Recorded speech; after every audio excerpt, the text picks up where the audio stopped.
sa mga lectors po, no, so siguro maki-correct po kang pag-pronounce, pagsabi ta kang Bicol, no, kang year, no. So in English we say it 2025, no. So sa Bicol mas magayon po dangugon na 2025 bako na itong 2025 tagaro iba. Iba ang pagdangog. Iba ang may garo sa lang na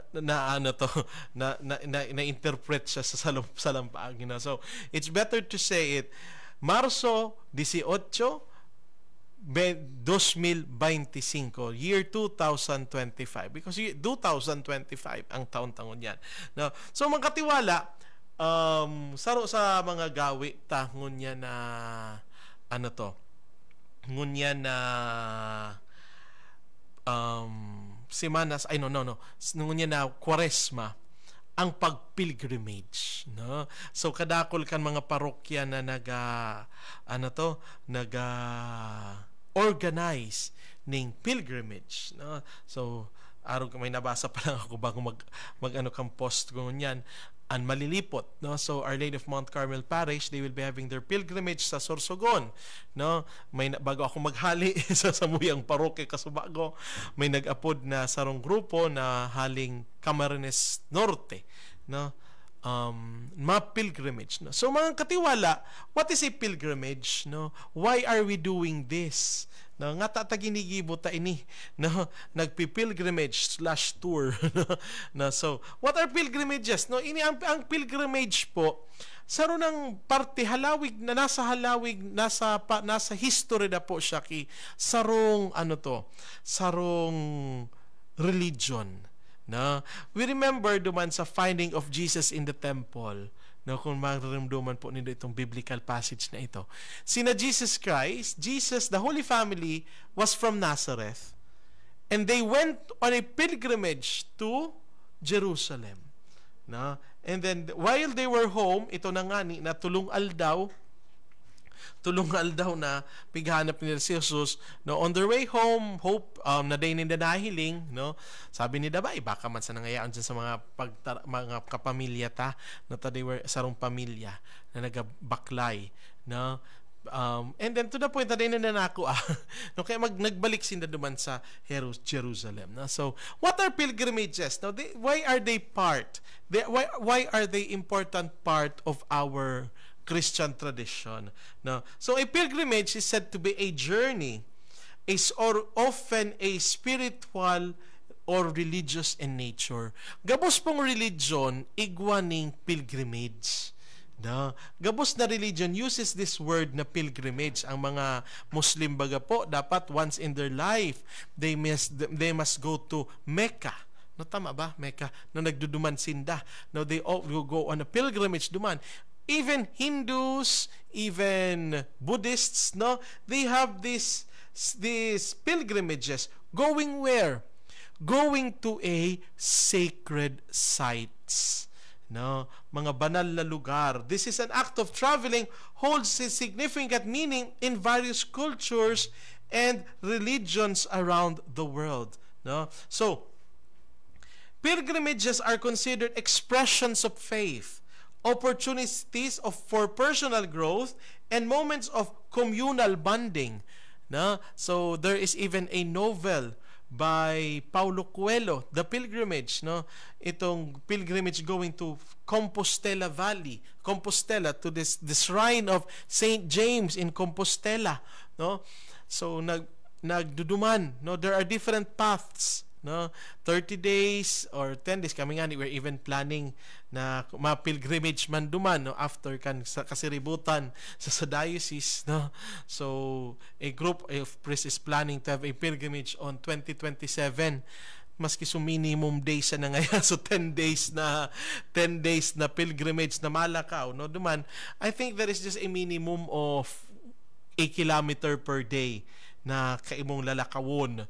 So may nakapira naman, if you remember Father Vlad Echalas, no, sa iyang vlog, no, so naglakaw talaga siya for 30 days, no. So every day he was walking hanggang makaabot siya duman sa shrine of Saint James, no? Throughout the history, they have played a crucial role in shaping religious practices, fostering cultural exchange, and promoting faith, no? So pilgrimage, every religion has a pilgrimage. No, so there is in the history of Christianity, no, itong mga knights, no, itong crusades, no, they were from Europe, they going to Jerusalem to protect Jerusalem, no, and we know some saints. I think it was Saint Francis, no, saro siya sa mga pilgrimage duman sa crusades, no. So pilgrimage is a journey of faith, no, journey of faith, no, na mabaklay ka for spiritual growth, and you are to visit holy sites, no. Kaya baga po pigano ni dialog dito sa Satuyang Diocese, we have 7 pilgrim churches na bibisitahon, no. And then again, a reminder, no, sabi na may sarong padi na nagtaram sa kuya, every time nga parumdumon na ang pagbisita ki sarong simbahan, igwa ka nang nakuko ang indulgence. No, bako man na dapat nga kaipuan 7 bago mo nga makuha ang indulhensya. 7 dapat nga makakumpleto ka ki 7. No, so sala po, bako po arog kaan. As you visit a church, one church, no, you already receive indulgence. No, pag nagbisita ka diyan sa simbahan na yan, especially when you do itong mga gawi, itong mga acts, itong mga practices na pinapagibo as we go on to a pilgrimage. And what are this? First, of course, is spiritual preparation. And what is the spiritual preparation? Pagkumpisal. No? Pagkumpisal, it is part of spiritual preparation. And of course, when you reach there, you pray for the intentions of the Holy Father. And of course, may magayon po kitang prayer booklet. No? So, salamat po sa mga padi na nag-involve sa pagibo kayan. And then, of course, sa mga seminarista. No? So, ngaranan ko na sa mga nagiribo kayan na mga padi, si Father Edsel Lucila, si Father Norman Naser, si Father Austin.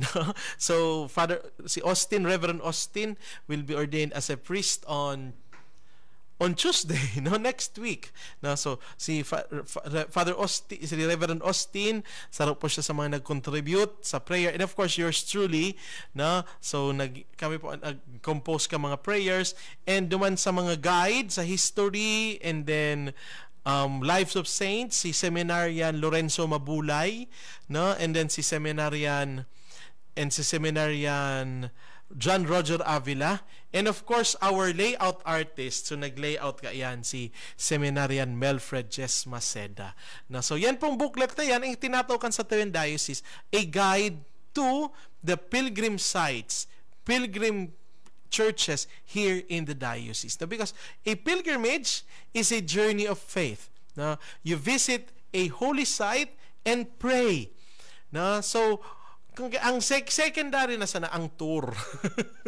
No, secondary na sana ang tour, no. So sa satuyang pilgrimage, no, we grow in faith, no. It is the time for reflection.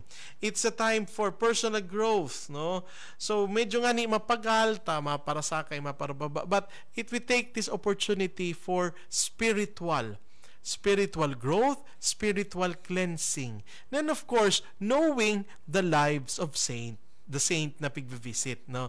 So magayon ang subuklet no, tamahiling so history kang simbahan, no, so history kang parokya, and of course the life of the saint that is being visited, no.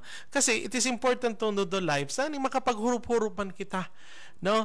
Ang paghurup-hurup kang buhay kan mga santo na pinagbibisita sa pilgrim sites is also reflecting on our lives, no. Nining santong ini nabuhay nin kabanalan. It is a challenge for me, no, na ako man mabuhay sa kabanalan siring kan santong iyan. Na so araw po kayan, no. So mga katiwala, na. So mga katiwala, mabalik tabi kita pagkatapos ni nagkapirang paisip.